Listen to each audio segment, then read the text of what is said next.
The following is a special presentation of Tony Kurre Radio. From hot dogs to cool kitties, this is Darkside of the Pooch. Off the seat of our pants. He doesn't even know we're rolling yet. I was going to take the first few minutes of this show and talk about what you and I did together a week and a half ago. It's all good. It's a clean show. So fun. But I thought, we're going to talk about it anyway, so we might as well roll some tape on it, man. We might use it for some airtime. But, first of all, I turned 60 in March, and at this point in your time, there's a lot of things where, and I'm not saying that I'm dying or anything, but when you turn 60, how old are you? 42. Okay, so when you turn like 60, you start thinking, okay, I got 30 years left if I'm really lucky. I got 20 years if I'm average. And when you start thinking how fast the years go by, all of a sudden I got an 18-year-old thinking, God, that's go by. So you start doing bucket list things, and you start doing things like, hey, I've always said I wanted to go travel out to the Yosemite National Park, or I wanted to go see Niagara Falls, or I wanted to go see this concert or whatever. And next thing you know, I'm 62, 65, 67, things are happening and it's over, or these people are dying. And I hate to say that. So when you were talking about Phish, I'd never been a Phish fan, didn't know anything about their music. I knew they were a jam band, and invited me several years ago to go to a show. We kept hit and miss, and you were in Vegas, you were doing your thing, and then I finally got an opportunity to go to the show in Birmingham a couple of Sundays ago. Fantastic. I mean, I get it. I love it. I will say this. It was... I said it was somewhere between the Grateful Dead and the Allman Brothers, in that the Allman Brothers I consider are very middle of the road. You could take anybody, the Allman Brothers, because they had a ton of hits, and a lot of people would go to an Allman Brothers show even if they didn't know their music. And the Grateful Dead is so far to the right, figuratively speaking, not political, and so they'd be right in the middle. Am I about right? Because I felt totally comfortable there, and I was pleasantly surprised about how many fathers brought their sons, like their 12, 13, 14-year-old sons. I was like, wow. So I think that they can play all genres of music. Yep. So, when you were there, they ended what my opinion was such a huge exclamation point with Zeppelin's Good Times, Bad Times. Man. Okay. That's a song that everyone loves. Mm-hmm. I mean, if you don't love that, I don't see how you don't love music. I'm assuming they played that before. Oh yeah, they played it many times. Okay. They played in the first set a song called Ginseng Sullivan, which is it's a bluegrass song. Uh-huh. So you go to the same concert. We've already heard a bluegrass song, and we have heard a classic rock, back in the day, almost considered a metal song. Yeah, and quite frankly, I mean, it sounded as close to Zeppelin as I'd want it to get without it sounding like Zeppelin. Does that make sense? Yeah. It was, and people are like 2 minutes long. No, it was like 9 minutes long, and the last 6.5 for guitar solo. It was killer. Phish does a great job. They will throw in two or three covers a show, and that is very reminiscent of the Dead. Mm-hmm. The Dead have a lot of covers that even Dead fans don't even realize are covers. So like the Dead covered one of the Dead's most classic songs, that like such a beloved song that Jerry Garcia did, was called Morning Dew. Mm-hmm. And there's a lot of like really avid Dead fans that don't realize that's a cover. But the Dead had so many covers. So many traditional songs they would cover. So was there another cover song? Did I miss one? Because the only song I remember was a Good Times, Bad Times. It's the only cover song. They covered a song called Golden Age. Okay. Which I'm not the greatest fan of Golden Age. It was almost a 15-minute Golden Age, which is fine. But that's a cover by a band whose name escapes me at the moment, but they're not a very well-known band. No, I can't come up with it. But so those were the covers that they played at that show. But the night before, you mentioned, so I took my 12-year-old to the night before, and the night before, they covered the second song of the set was Cities by the Talking Heads, which is awesome. Yeah, they slow it down. It's really funky. Yeah. They had another bluegrass song called Old Home Place. And then they, in the encore, they played "Shine a Light" by the Rolling Stones. Oh, it was killer. Punch you in the eye. Punch You in the Eye was the opener. Great song. It's a great song. They when they kick a show off with that, you know that they're ready to roll. Yeah, and you were like, so to see you like geeked out like that was a lot of fun for me. But you're like overly geeked. Like I didn't. There wasn't a side of you that I thought, wow, this is really weird. And I was expecting. I was expecting that. You were just really into it. I mean, you did everything the fans did. But I will say this, and I love this because we're dropping $100 and $150 for a ticket or whatever it was. And thank you for taking me, by the way. Man, I'm gonna have a good time at any show I go to. And I'm going to move. I mean, if you're whistling in the same car with me, my foot will be tapping. Okay. And so I'm tired of going to these concerts and everyone just stands there and they don't move. I'm like, how do you not move when you hear like a beat of anything? And so, I mean, the whole crowd's just swaying the entire night. It was killer. It was, I mean, I could not speak highly enough of what a wonderful show. It's a workout. It's a workout. I will go see them in any time you want to go. Next time they come to town, I will go out of my way to make sure I see a show because now I'm into it. Yeah, it's great. And I mentioned the fact that there was some Nuge in there. There was some Sugarloaf in there. There was some Allman Brothers in there. There was some Santana in there. Yeah, it was fantastic, man. I give you so much credit for hearing Santana because, and I told you this during the show, that Phish toured with Santana in the mid '90s. Yeah. And Trey, even though he was basically a virtuoso at that point, he took a lot of licks from Santana and incorporated that, and that's well known. So that was because they didn't play any Santana songs, they didn't do any Santana covers. So that was very impressive pull on your part. Heard some Beatles in there. It was good. I mean, it was, and it's just something from my standpoint, from a person that is 60 that appreciates coming up on 60, appreciates music as I know we both do. To see a band serve that music as well as they do. They were showing reverence to Led Zeppelin by playing the song the way they played it. You know what I mean? I mean, I was waiting for Robert Plant to walk out. I was like, come on. You know, it really was. I thought it would have been just awesome. And I didn't realize they had been around, for 42 years. That's amazing. Yeah, they're as old as I am. We have the same birth year. Maybe that's why I connect with them. That's incredible. Well, thank you so much. And I will return the favor for sure. Well, so fun. I'm so glad that you win. And occasionally, because like you said, I'm very like, this is my kind of nerdy side, like I know what they've played. I know when you're supposed to cheer, when you're supposed to clap, they have all these weird little things that this crowd participation. But every now and then I would like kind of sneak a peek over at Tony and like, all right, what's he doing?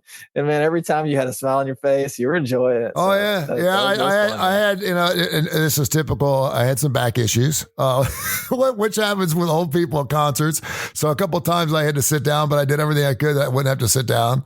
But yeah, so I didn't want you to think I wasn't having a great time because I was like, I had to sit down and stretch a little bit. Oh yeah, me but too. There was a smoking hot girl in front of me that had a nice white wife beater shirt on that was just having a blast, that was rubbing up on down on her boyfriend, and he wanted to have nothing to do with her. And I was like, dude, she was so and he was just like, he had his John Deere hat on backwards and he was having a good time and he just kept pushing her off and you could tell she was into some love going. She just was like, and she was mouthing the words. It's like, dude, you got it so good.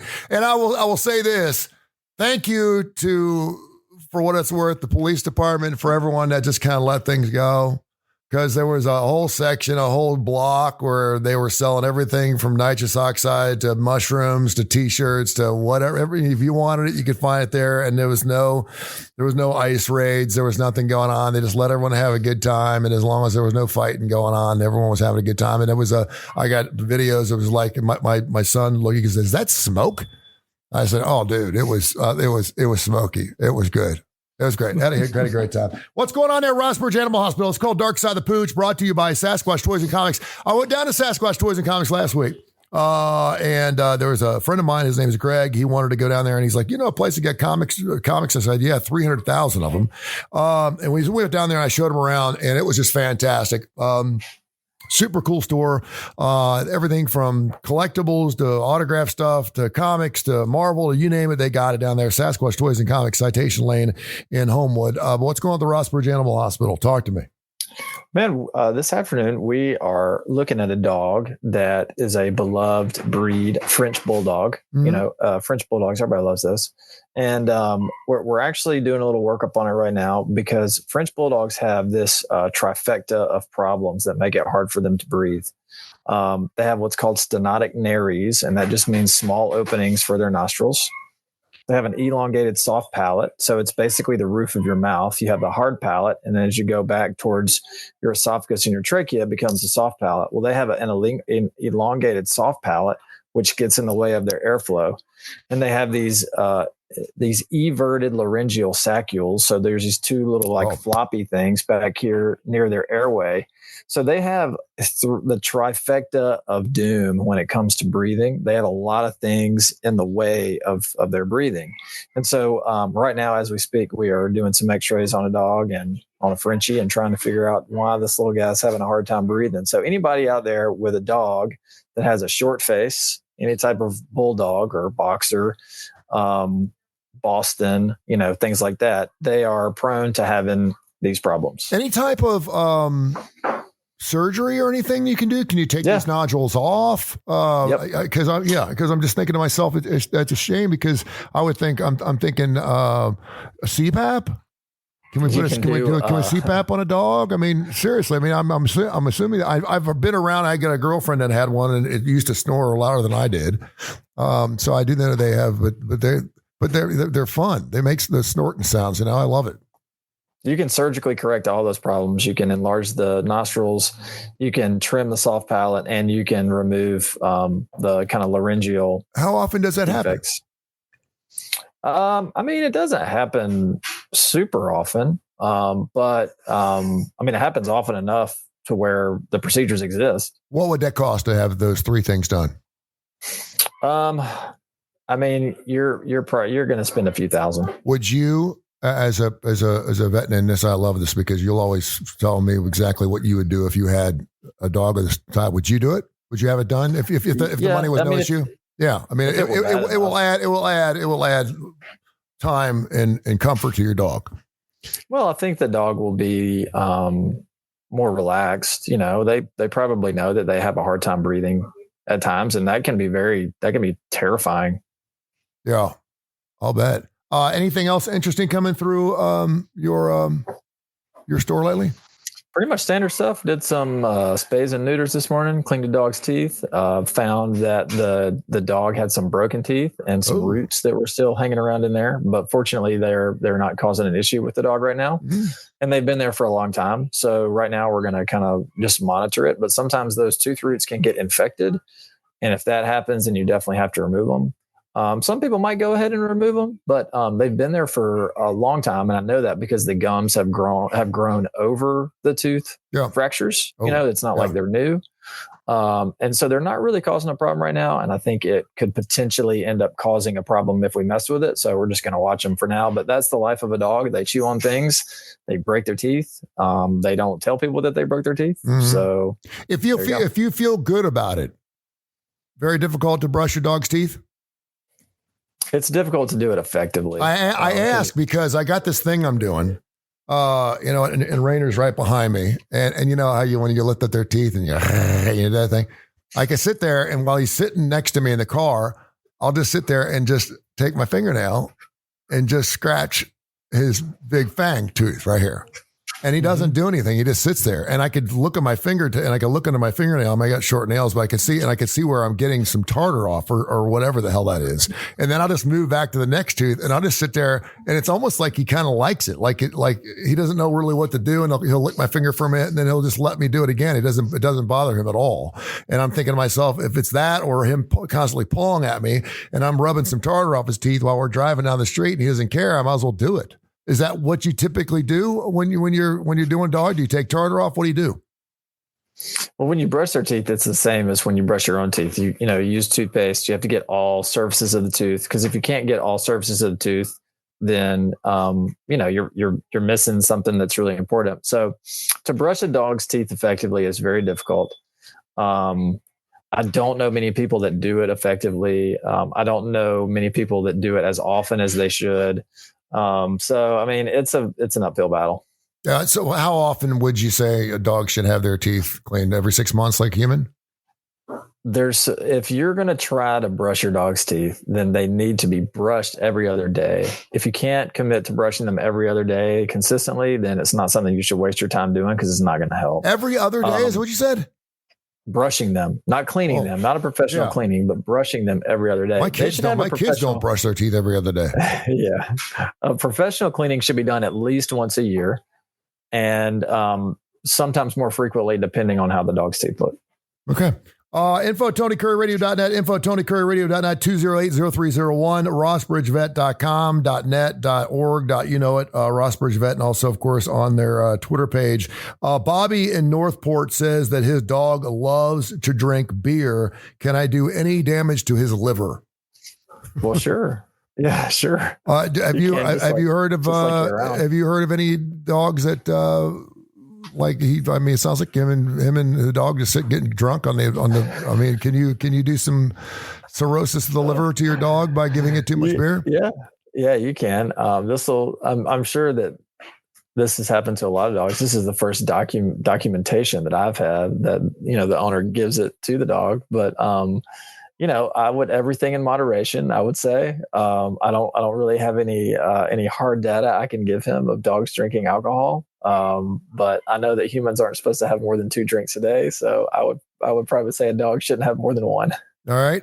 Suzanne in Birmingham said she went down to the shelter. I guess it's the one down there in Shelby County. I guess it's the only shelter I can think of. And they had a 3-legged dog down there that they were trying to, she said it was push off on her, but she's like, I'm a sucker for 3-legged dogs. I just, whenever I see a dog that's got issues, I wanted to take it. So she was going to bring it home, but she has never had a dog that was missing a limb. She said, can you give me any pointers on what I'd be looking at as far as an owner, what difficulties I could have perhaps that I'm not seeing right now because I'm looking through my rose-colored glasses?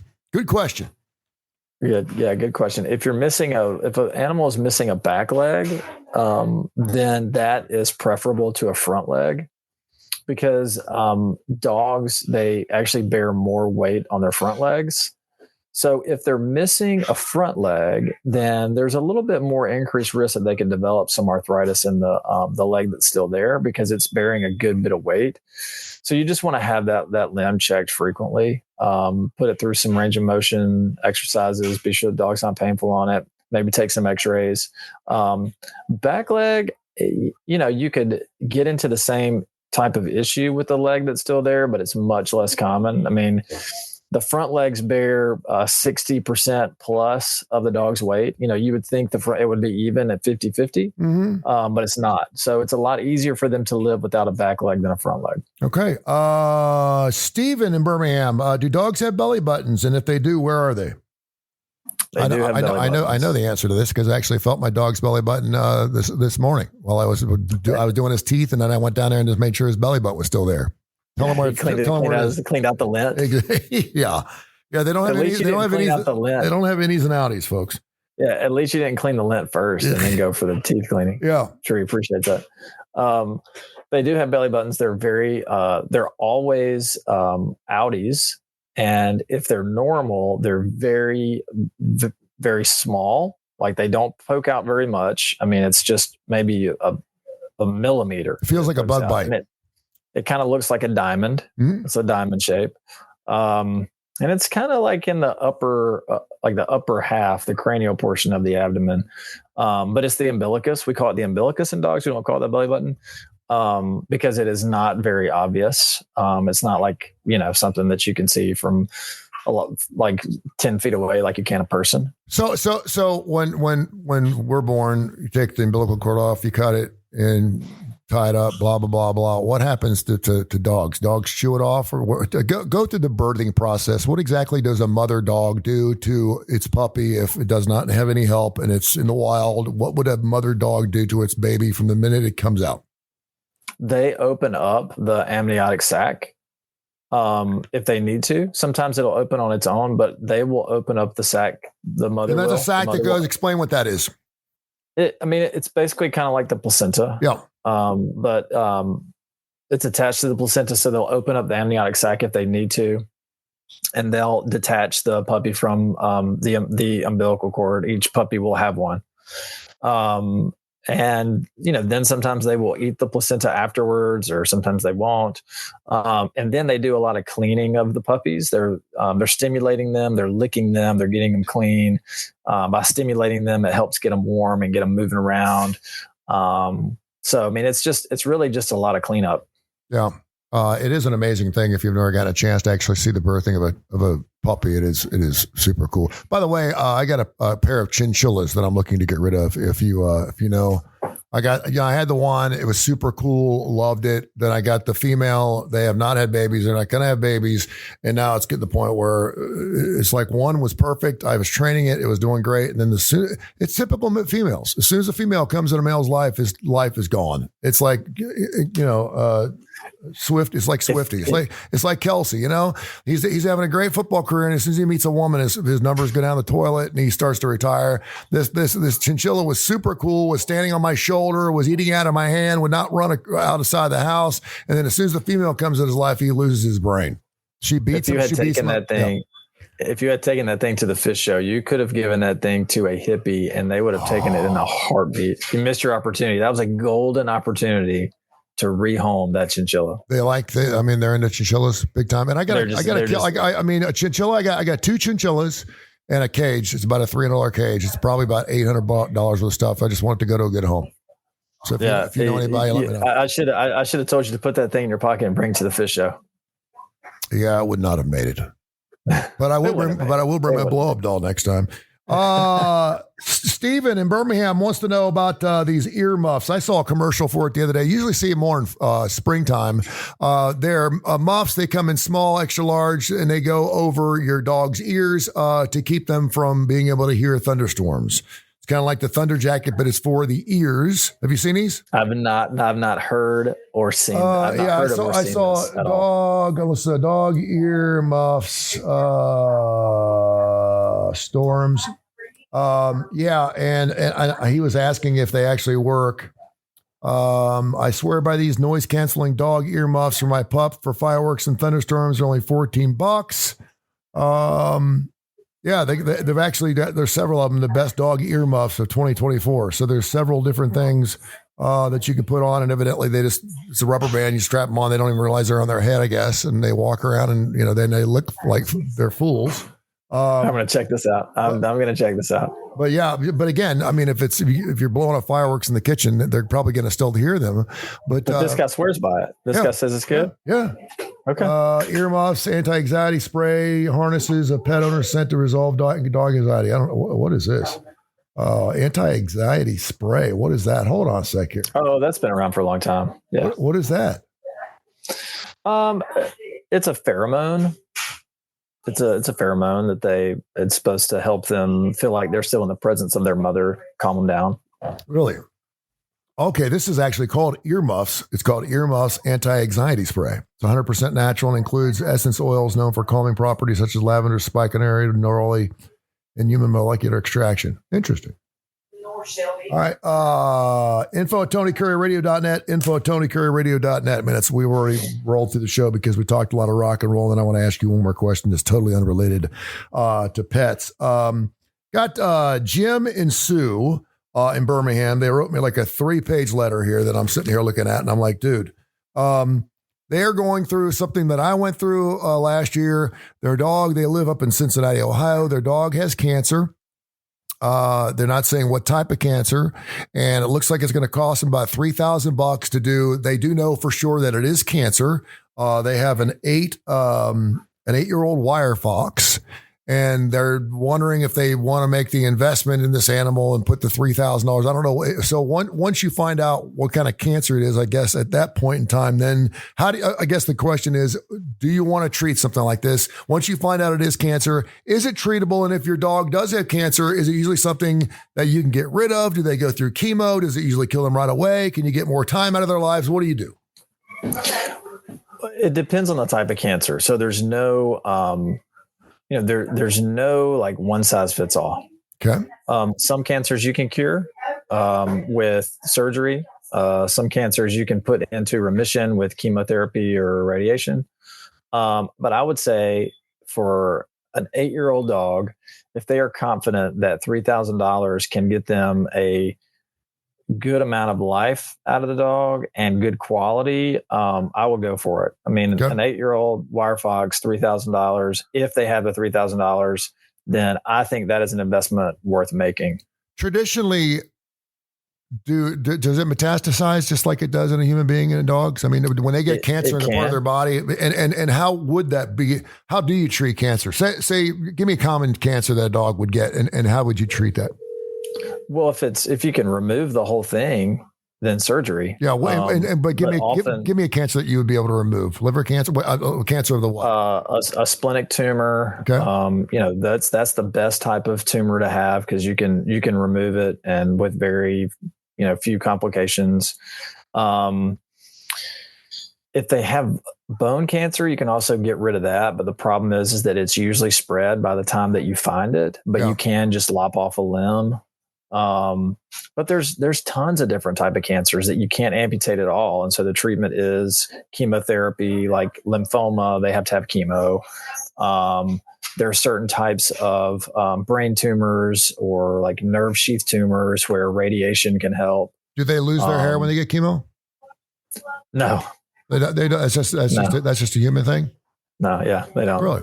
That's interesting. Well, thank goodness at least the dogs got their hair. I mean, I would think that would be horrible to lose your hair. I mean, it's what you got, right? It's like, I think it's horrible. I think it's more horrible for people because we know. Yeah. And again, and just the way this reads, and God bless you guys, say a prayer for you. This sounds like a couple that doesn't want to put its animal through any unnecessary. They're good. If this dog's got to go, it's been 8 wonderful years. We love our animal. And if we can make sure that he's going to be okay and we can buy him more time, we'll do it. But we don't want to be sitting there putting our dog under all this strain and stress and stuff if it's just going to buy him another 6 months. I get it. Yeah. And which I think is really, really cool. So, all right. Anything else interesting going on at the pad? Anything fun? You got any interesting things you want to talk about? Giraffes, horses, bats, anything like that? No, I mean, I think it's just business as usual. We just need to go see another Phish show now. Yeah, we do. And I want to take you to a concert. I'm trying to think. I'm going to the Black Jacket Symphony show, the Yacht Rock show. Dr. Josh is actually taking me that. I'm actually looking really forward to that. I heard Dance With Me from Orleans the other day, and I was like, damn, that's such a great song. I would love to be able to hear that song live. I would love to do that song. And I love the band Orleans. And I even looked to see if they're touring somewhere, and they are, but I don't know who's in the band. But just to hear, a night of Orleans would be just fantastic. But I have no coming to a casino near you. Oh, I'm sure. But yeah, I just can't believe like I saw something. Dave Mason. We just disagree. Dave Mason just announced on Twitter this morning that he's no longer touring. And I'm like, Dave Mason? Let it grow, Dave Mason. I'm like, he's 79 years old. I didn't even realize he was on the road. Dave Mason he's been riding off that one song his entire life. We just disagree. I mean, what a great song. Have you seen This Is Spinal Tap? And will you go see the new one? I hope I have not asked you this question already because I know you're into funky, weird movies. I would definitely put the documentary or the rockumentary of This Is Spinal Tap. I've never seen the movie, and people would sit there and strike me down because they're like, dude, you're a rock and roller. How the hell have you not seen that movie? I just never seen it. And I'm being told that if I'm going to go see the new one, which by the way, got like 86 on Rotten Tomatoes, Rob Reiner, I love his portrayal of the first band, and I'm glad it's Harry Shearer. It's the 3 original dudes. So I'm like, I'm all in, but they're like telling me I got to go see the original first before I go see the next movie. What's your thoughts? I have seen the original. It is quite funny. And as soon as the second one is streaming, I will see it. I will not go to the theater to see that movie because I don't think the theater will add anything to it, but I will see it as soon as it streams. Do you, so you would only go see a movie in a theater if the theater actually adds something to the movie itself? You just don't don't you like just getting the hell out of the house and going to see it in a big black room sometimes? Too much rigmarole, too much effort. Really? Okay. Yeah. Right. For like a comedy, drama, just watch it at home. So glad that I didn't think that way a couple of Sunday nights ago at the Phish concert. Cause I will tell you, I drop my kids off at about 4:00 and I go into hibernation. I shut things off. I take a shower. I turn the AC down. I put some sports on and I get into my blanket and I fall asleep. And if I wake up at 4:00 in the morning, I wake up 4:00 in the morning just because I chill. Place is crazy for a week with the kids. I love it. And I just don't want to be bothered. And so you gave me the opportunity to get out. And I was like, get your ass up and go to this concert. You're going to have a great time. And I knew I would. And the weather was perfect. It was a great night. It was a great night. I owe you just added one more fan to the ranks. Absolutely. I wish I had a ticket stub I could hold on to. We may have something there, and I'm sure you could do this somewhere, but there should be somewhere where you can go get a hard copy of your ticket. And did they do that? Is that the one from our show? This is a magnet. It's a ticket magnet. And that's from the Birmingham show? It is. So you can do a magnet from they have a different ticket magnet for each one of their shows? Oh yeah, here's another one. Here's another one from Atlanta a few years ago. They sell them. It's official merch. So do they sell it at the show? Yeah. Oh, shit. I thought that was a great idea. That's because, because I wish There's I had one from Madison Square Garden I went to a few years ago. I wish I had every ticket stub ever, but I don't. All right. I appreciate it, man. Tell people how they can get in touch with you. Call us 208-0301. You can find us on Facebook, or you can email us, rossbridgeanimalhospital@gmail.com. You're fantastic, brother. We'll talk next week. This has been a special presentation of Tony Kurre Radio.